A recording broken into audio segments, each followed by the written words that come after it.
আচ্ছা, আপনি কি কখনো এমন কারো কথা ভেবেছেন যার নাম এখন আর উচ্চারণ করেন না, কিন্তু যার স্মৃতি এখনো আপনার ভেতরে ধীরে ধীরে নিঃশ্বাস নেয়? আমি আজ সেই স্মৃতির সামনে দাঁড়িয়ে। শেষের কবিতা। শেষের কবিতা আসলে কি কোনো উপন্যাস? আমার তো মনে হয় এটা একটা আয়না, যে আয়নার সামনে দাঁড়ালে নিজের অতীত প্রেমের মুখটাকে দেখা যায়, যে মুখের দিকে আমরা খুব বেশি তাকাই না, কারণ তাকালে বুকের ভেতরটা অসম্ভব ভারী হয়ে ওঠে। আমি অমিতের কথা বলছি না, আমি লাবণ্যের কথাও বলছি না, আমি বলছি আমাদের কথা। কারণ এই গল্পে অমিত আর লাবণ্য শুধুই নাম মাত্র। আসলে তারা আমাদেরই দুটি দিক, আমাদের অহং আর আমাদের আকুলতা। অমিতের মধ্যে আছে আমাদের সেই সত্তা যে প্রেমকে খুব সহজে বিশ্বাস করতে পারে না, যেভাবে আমি নিজেকে হারাবো না, যেভাবে ভালোবাসা মানেই নিজের স্বাধীনতার অর্ধেক ছেড়ে দেওয়া। আর লাবণ্যের মধ্যে আছে আমাদের সেই নীরব সত্তা যে কাউকে ভালোবেসে নিজের ভেতরটা খুলে দিতে চায়, কিন্তু আত্মসম্মান হারিয়ে নয়। এই গল্প শুরু হয় একটা পাহাড়ি অনিন্দ সুন্দর একটা পরিবেশে। ছোটখাটো দুষ্টুমি, হালকা রসিকতা, যেন কোনো কিছুই খুব সিরিয়াস নয়। অমিত আর লাবণ্য কথা বলে, হাসে, তর্ক করে। তাদের কথার ভেতরে ঝিলিক আছে, বুদ্ধির খেলা আছে। আপনার মনে হবে এটা প্রেমের গল্প নয়, বরং দুটি মস্তিষ্কের খেলা। কিন্তু হঠাৎ করেই এক সময় আপনি বুঝতে পারবেন খেলা শেষ হয়ে গেছে। এখন এখানে শুধু হৃদয়ের শব্দ শোনা যাচ্ছে। অমিত প্রেমে পড়েছে, কিন্তু সে নিজের প্রেমকে পুরোপুরি স্বীকার করে না। সে প্রেমকে সংজ্ঞা দিতে চায়, সে প্রেমকে নিজের চিন্তার কাঠামোর মধ্যে ফিট করাতে চায়। আমরাও কি এমন করি না? আমরা কি কখনো কাউকে ভালোবেসে এটা বলিনি যে দেখো, আমরা এমন থাকবো কিন্তু তেমন থাকবো না? আমরাও কি কখনো প্রেমকে নিজের শর্তে বাঁচাতে চাইনি? অমিত ঠিক সেটাই করে। সে বলে, ভালোবাসা মানে দুজন আলাদা মানুষ, পাশাপাশি কিন্তু স্বাধীন। সে চায় না প্রেম তাকে বেঁধে ফেলুক, কিন্তু লাবণ্য জানে প্রেম বাঁধে না, প্রেম জুড়ে দেয়। এই জুড়ে দেওয়ার মধ্যে হারিয়ে যাওয়া নেই, আছে মিলেমিশে নতুন হয়ে ওঠা। লাবণ্য অমিতকে কোনোদিন জোর করে না, সে শুধু নিজের মধ্যে থাকে। তার চোখে এক ধরনের গভীরতা আছে যেখানে অমিত ডুবে যায়, কিন্তু ভয়ও পায়, কারণ সেই গভীরতা তাকে বদলে দিতে পারে।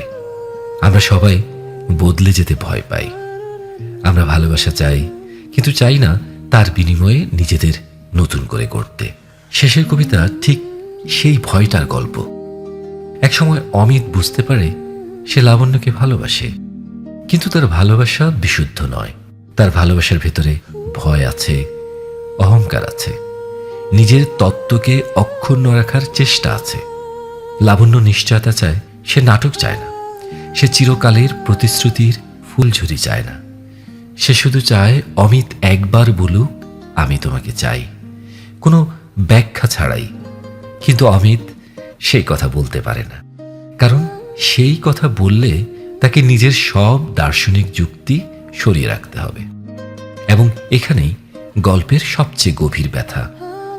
কোনো বিশ্বাসঘাতকতা নেই, কোনো ভুল বোঝাবুঝি নেই, আছে শুধু অসম্পূর্ণ সাহস।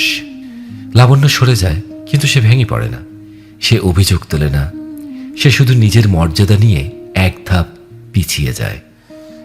আর সেই এক ধাপই চিরদিনের দূরত্ব হয়ে যায়।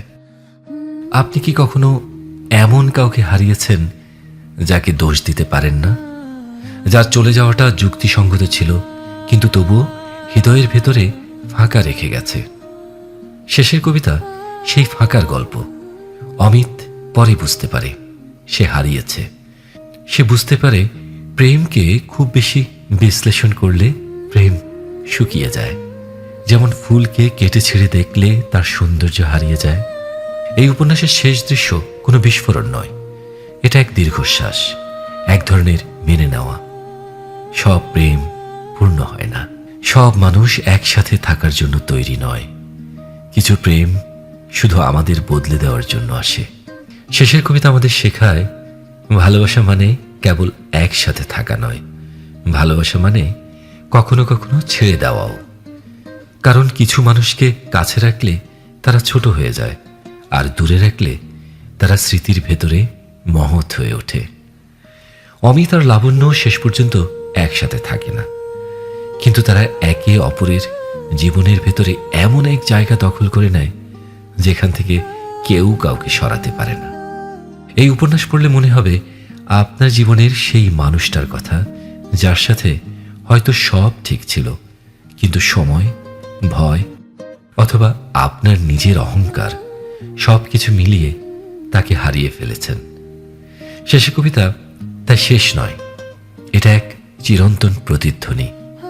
যখন গভীর রাতে হঠাৎ কোনো পুরনো নাম মনে পড়ে, যখন কোনো গান শুনে বুকের ভেতর হালকা ব্যথা জাগে, যখন মনে হয় তখন যদি একটু অন্যরকম সাহস দেখাতাম, ঠিক তখনই এই গল্প নতুন করে শুরু হয়।